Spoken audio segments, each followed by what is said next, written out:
Hi friends, আজকে তোমাদের সাথে শেয়ার করব বাস্তব জীবনে ঘটে যাওয়া সম্প্রতি এক ঘটনার কথা।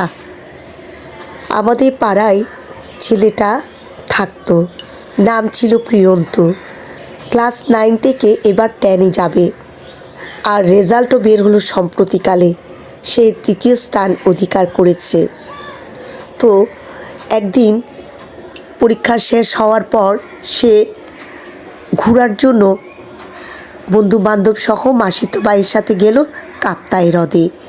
সেখানে সীতার ঘাট নামক স্থানে স্নান করতে নামলো তার মাসিতো ভাই। সে সাঁতার জানতো না, তাই সে নামলো না, কিন্তু মাসিতো ভাই ও সাঁতার জানতো না। যখন সে স্রোতের টানে ভেসে যেতে লাগলো, তখন হাত দেখানোর কারণে মাসিতো ভাইকে বাঁচানোর জন্য সেও নেমে পড়ল। অবশেষে স্রোতের টানে দুজনই ভেসে গেল। পরবর্তীতে 3 দিন পর অনেক খোঁজাখুঁজি করে তাকে পাওয়া গেল।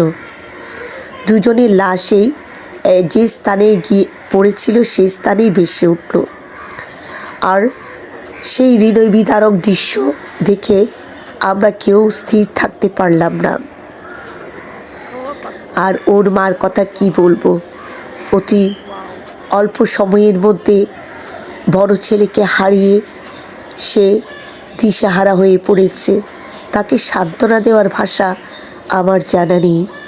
তবুও আমার অনুরোধ রইল সেই সব ছাত্রদের যারা মা বাবাকে না বলে বেড়াতে যায়।